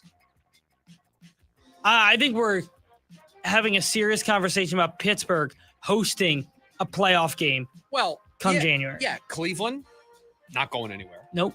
Cincinnati, they may not win a game. With Jake Browning. Again, make a trade. You want to talk about a team that needs to make a trade. How about wake up, Cincinnati? Do I think... Actually, we have a drop for this. You got to do something. Would it surprise you if Baltimore ends the year 10-7? No. They go 9-4 the rest of the way? No, wouldn't surprise me and at they're a all. wild card team? So really the thing you're worried about if you're Pittsburgh is Baltimore. You have to probably win, in all seriousness, you probably have to win 11 games. To win the division? To win the division. I think you have to get the double-digit wins if you want to win the division. Certainly. In that division, you're going to need there is no way that they don't win at least 9 games in Baltimore. I would agree. Think about what the Steelers have coming up here. Okay. Browns at home. That's a win. And that's overseas in London. That's a Dylan Gabriel's first start. Then you come back to the States, play Cincinnati in Cincinnati. Wait, you just said something there that confused me. You come back to the States. No, the sentence before that. What do you mean? The Steelers play the Browns this week? Yes. No, the Browns play the Vikings. This is why you confused me. Dylan Gabriel. Steelers are on bye. Steelers are on bye. Minnesota's playing the two international. Yeah, sorry. games. No, Steelers are on bye. I was like, wait a minute. I said earlier that I like this for Dylan Gabriel against Minnesota. The Steelers are at home, against the Browns. And then you travel to play Cincinnati. Well, it's a win. I mean, you're talking about a football team here that could be 5-1. They're 5-1 going into a stretch where they play the Packers, the Colts, the Chargers, and the Chargers. You win one of those, you're 6-3. Boy, they may be 7. How many games is this? 1, 2, 3, 4, 5. They may be 6, 7-3. 7. They're 11 games. They could be 8-3, 9-2 when they play Buffalo on November 30th. Yeah, that could be for the 1 seed. Now, again, I don't think they're going to. That's why they're an honorable mention right now, because it's a lot of smoke. But you look at the schedule. Yeah. Yep. All right. Now actually into my top 5. I was going to say, we spent a lot of time on the HMs. My 5th team, the Los Angeles Rams. Didn't have them on my list at all. Yeah, I thought that was kind of crazy. A lot of teams, to your point, 4 through 8, and I would say maybe 4 through 10. Very similar. A lot of teams you feel the same about. Rams, to me, well coached. I think they're going to smash the Niners on Thursday Night Football. So that's all right. That's my 2-point play, in case you're wondering. Official lock it in 2-point play? Rams minus 8.5. Do you want me to go now, or do you want me to wait till the leftover? Wait till the leftovers, because I'll be honest, I think we're pushing the clock here. I got 4 more teams. I will tell you right now, I am making a play tonight. You are? It's already, I'm not. It's the over. It's written down on this piece of paper. It was written down before you made your 2-point That play. means we have the same play. Okay? I'm just telling you right now. You don't know that. You don't know that. My 4 team, the Tampa Bay Buccaneers. It was a great second half for the Bucs. They just find a way to keep themselves in football games. And I don't know about you, but how many quarterbacks are you taking over Baker in a 2-minute drill right now? It's not many. Not many. He certainly has a seat at that table of guys you want in those moments, for sure. And so I think that's what puts them all the way up there for me. Number 3 through 1, we finish out the same. I had the Lions at 3, blip on the radar in week 1. New coordinators, they seem to have settled down, got that figured out. Number 2, it's the best team in the AFC. It's the Buffalo Bills. Listen, did they play their best against New Orleans? Certainly not. Seems like nobody has played their best against New Orleans all year long, but they still remain at number 2. And number 1, the defending Super Bowl champions. They've given me no reason to move them since week 0. The Eagles at number 1. There you have it. Your week 5 Schubert scale and Evans risers as we enter another week of football starting tonight when the Rams take on the 49ers. Evan is locked in. 2-point play. Rams minus 8.5. You're locked in. 2-point play. Lock it in. I have a play written down. I had it written down before you said your 2-point play. We didn't discuss it earlier in the program. I will announce my play in the leftovers. When we come back, is there any reason that Sunday's game should be a close one for the Cardinals? That's next. The lunch break. KDUS, AM 1060. Join in on the Sports Zoo with Dave Rooster Beerstein. Most shocking play of the week, and there was ton. From the blocked kicks and the punt returns, but still the reality that Patrick Mahomes made the best defensive play of the weekend on a backwards pass he threw, that he then went and stole the ball from a defender. The Chiefs might have lost that game. Who knows how the momentum changes if Patrick Mahomes was to get that ball back and the Giants get that on the 5-yard line and score a touchdown. Live weekdays from 5 to 6 p.m. here on KDUS AM 1060 and on the KDUS 1060 app. We finally switched to T-Mobile because with them, we can be connected here and there. Let's watch a movie. And we have Netflix included to enjoy our favorite shows and movies. ¿Qué tal esta? Buenísima, pero ya la vi. Now the hard part is getting them to agree on a movie. Switch today and get the new Samsung Galaxy S25 Plus with Galaxy AI, all on the best network in the U.S. Visit a store, T-Mobile.com, or call 1-800-T-Mobile. 1-800-T-Mobile. Best mobile network in the U.S. based on analysis by Ookla. Speed Test Intelligence Data 1H 2025. Breaking Benjamin. Stay forever. And 3 Days Grace. Live. October 8th at Desert Diamond Arena with special guest Return to Dust. Get tickets now at livenation.com. Don't miss Breaking Benjamin and 3 Days Grace, presented by the Big Red Radio. Every day, reliable, comfortable, connected. Every day you rely on power. At APS, we work around the clock to deliver some of the most reliable power in the country. But with Arizona's extreme weather, outages can happen. Stay safe and informed with alerts by keeping your contact information up to date. And visit our outage center for updates online or on the APS app. For more ways to stay safe and informed, visit aps.com/brighter. It's the grand opening of Fulton Homes' newest master plan community, Acclaim. This beautiful community features open spaces, multiple parks, and a large aquatic center. Visit FultonHomes.com. Fulton Homes. You're proud to own. We're proud to build. To everyone counting down the days until pumpkin season, your wait is finally over. The salted caramel pumpkin concrete mixer and pumpkin spice shake are back at Culver's for a limited time. And because nothing beats the real thing, every scoop of fresh frozen custard is made with farm fresh dairy, and every bite is filled with real pumpkin puree. So come visit us at Culver's or order ahead in the app or online and fall in love with these pumpkin desserts all over again. From Wisconsin with love, welcome to Delicious. To everyone who believes in magic, let our team member Teppy tell you how we do it at Culver's. We're not talking about card tricks or disappearing acts. Wow. This is the kind of magic that transforms real farm fresh dairy into world-class Wisconsin cheese. We're talking about Midwest magic. It's about handcrafting every meal with love, because at Culver's, we want every bite to be turned into a smile. Order ahead in the app or online and come taste the magic for yourself. From Wisconsin with love, welcome to Delicious. Right now at Scottsdale Mitsubishi, You can receive 0% APR for 60 full months on all new 2025 Mitsubishi models. You heard right. 0% APR for 60 months. Think how much you'll save when you pay no interest. The name, remember? Scottsdale Mitsubishi. Scottsdale Mitsubishi. Ready to tackle each morning with the best sports information coming at you? I'm going to take a logical approach. Get that weekday mornings on KTUS AM 1060 from 6 to 9 a.m. with the Dan Patrick Show. Dan Patrick, the Danettes, sports icons, sports legends, celebrities, poll questions. The Dan Patrick Show has it all. It's a crapshoot. Be sure to lock your dials to AM 1060 or 100.7 HD2 from 6 to 9 a.m. Mornings just got better. This story is about us.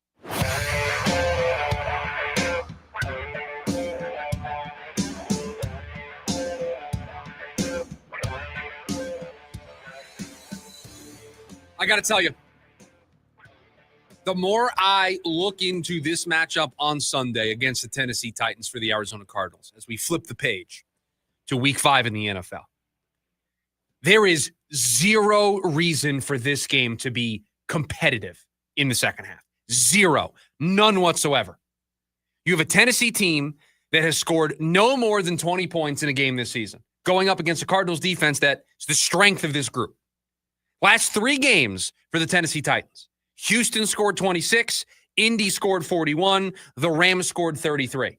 Houston's offense has been a struggle bus all year long.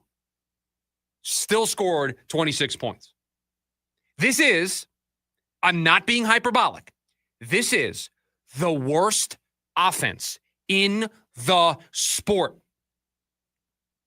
12.8 points per game. That's 32nd. 210.5 yards per game. That's 31st. Yards per play, 3.7. That's worst in football. Third down conversion, not even 28% of the time. That's the worst number in football. They're 27th in red zone scoring. They're 32nd in touchdowns per game. Their rushing offense, 28th in the sport, 29th, excuse me. Their passing offense, worst completion percentage, worst in yards per pass, worst in passing yards per game. The quarterback sacks 12% of the time. That's 30th in the sport. Zero excuse. That's just the offense. You want to talk about the defense? They give up 30 points per game. That's 28th in the sport. Worst. They give up 370 yards of offense per game. One of the top 10 red zone defenses. That's where they're actually not bad. You can run against them. You can throw against them. You can do everything against this team. So I don't care. I don't care that James Conner is out on Sunday. I mean, I care about James Conner. Don't get me wrong. I don't care that you're down to Michael Carter and Amari DiMercato for this game. I don't care that your offense, your passing game, has been a struggle all year long because you don't have a wide receiver too. I don't care that Marv has struggled here in year 2. I don't care.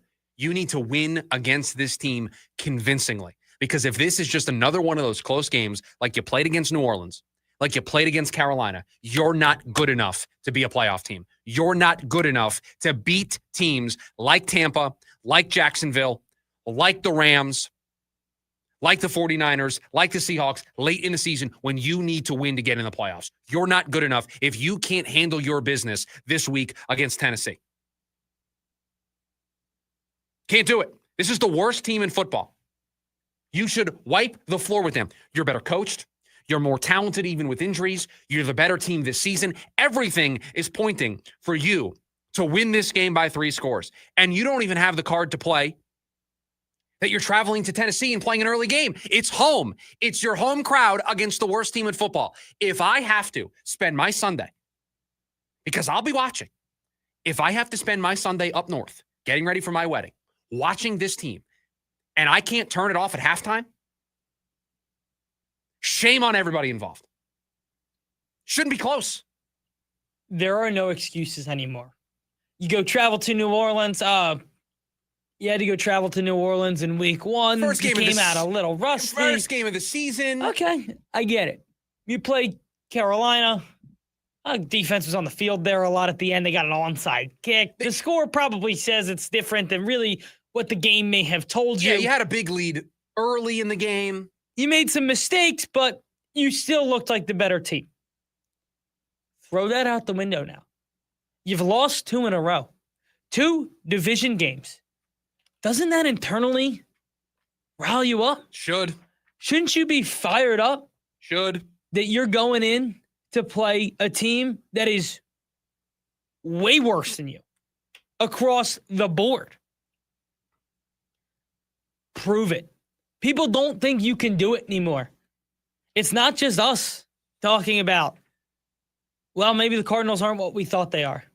Because everybody around the league is now having that conversation. And everybody who started this year telling you that maybe you aren't that good, they're sitting on their pedestal right now. They look pretty good. This week, I care about style points.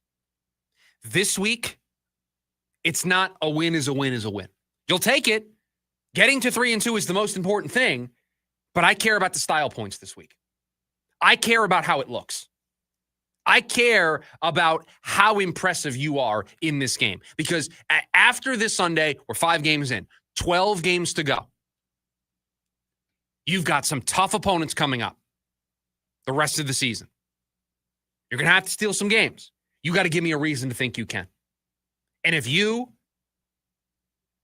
mess around for 3 quarters and win by 7 points, win by 10 points late because you go on a drive, if this game's competitive in the 4th quarter, and this looks like it did against New Orleans, if this looks like it did against Carolina, I don't think you can steal a game this season. I think you're destined to win anywhere from 6 to 8 games and miss the playoffs. That's who you are as a team until further notice. You are the better football team.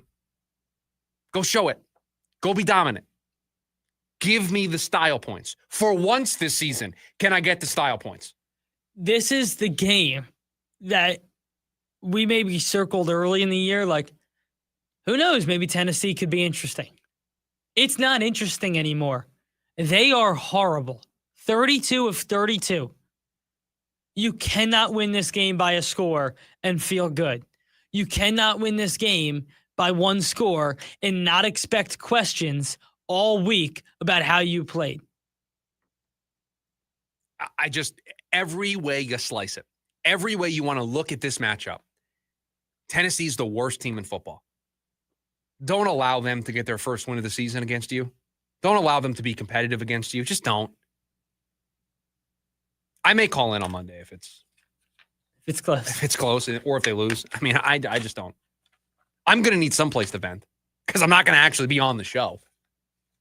It's just, there's zero reason for this game to be competitive. If they lose this game, pack it in. What did Matthew say on if they lose the Saints, he's not watching? Yeah, we'll have to watch for our job, but you lose to the Titans. I just want to be clear. Actually, I'm going to say this.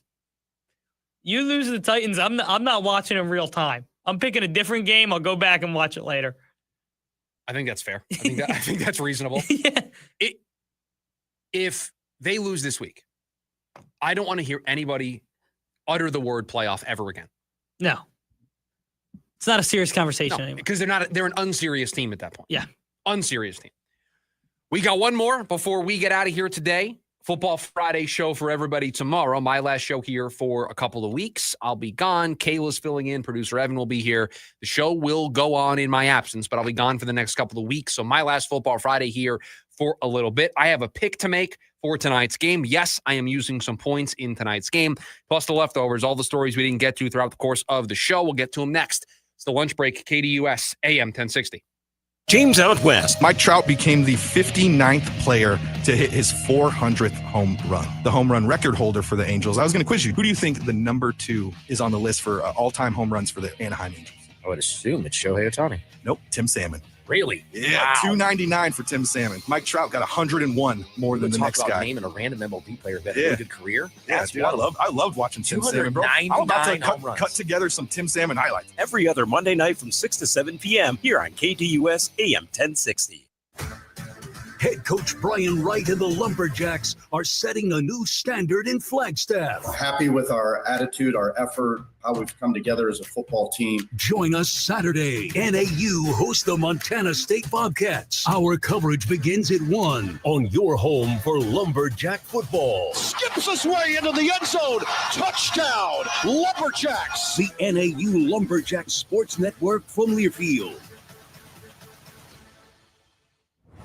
Jaw-dropping stunts, high-flying tricks, heart-pounding excitement. Nitro Circus is back. The all-new off-the-rails tour. Gravity-defying thrill seekers and world-class daredevils at the top of their game. FMX, BMX, skate, scooter, and everything in between. Experience all new competitions that pit the best against the best in never-been-done showdowns. Nitro Circus. Friday, December 5th. Desert Diamond Arena. Join the action at Ticketmaster.com. Stay at the heart of it all with a special Cliff Castle room rate starting at just $99 with no resort fees. Less fees mean more ways to choose your next adventure at the gateway to the region's best gaming, entertainment, and natural wonders. And expect service from the heart as well. We think you'll love your stay with us and all the value we provide, starting at just $99 with no added fees.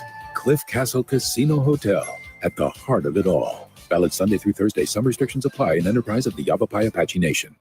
Mornings just got better because for a limited time, McDonald's has your favorites for less. Start your day with the $5 meal featuring the Sausage McMuffin with egg, made with freshly cracked egg, savory hot sausage, and melty cheese, plus crispy golden hash browns and a smooth 100% Arabica small coffee, all for just $5. But hurry, this deal won't last forever. Prices and participation may vary. Cannot be combined with any other offer or combo meal.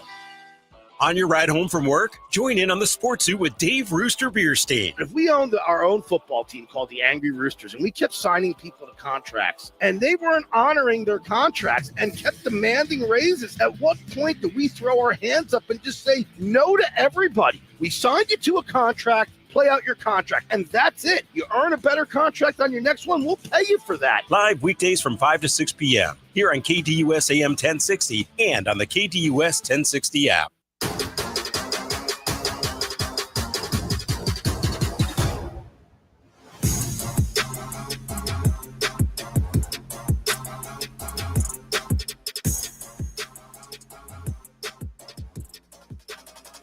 Wrapping up today's edition of the show. Thanks for hanging out with us today on the program. We're back again tomorrow, Football Friday edition. All the usuals. We got picks to make.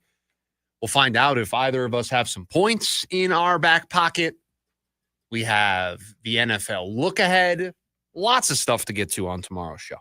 Friday is always best day of the week. I mean, not just because it's Friday and you get the weekend. There's a lot going on. You get to talk football all day. A lot of football on tomorrow's show. You are already locked in. 2-point play. You're taking the Rams minus the 8.5.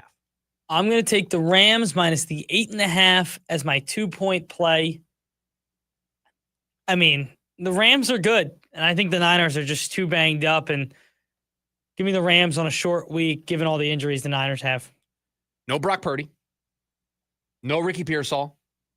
No Juwan Jennings. They're already down George Kittle.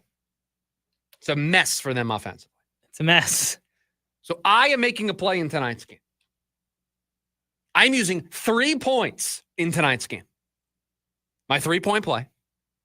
And I understand the accusation that's going to be made when I say this out loud. My 3-point play is Rams minus 8.5. Oh, Steeler. I had it written down before you announced your pick. You just completely stole it from me. I told you in the morning meeting I had points. Did you think I was taking the Niners? I thought you were taking the over. Why? That's what I thought you were taking. The Niners don't have anybody tonight. They may not score. And the total's not that big, is it? I thought it was like 40. Even if it's 41, like they may not score. 43.5. That's what I thought it was. Yeah, it's 43.5. And it's not 39.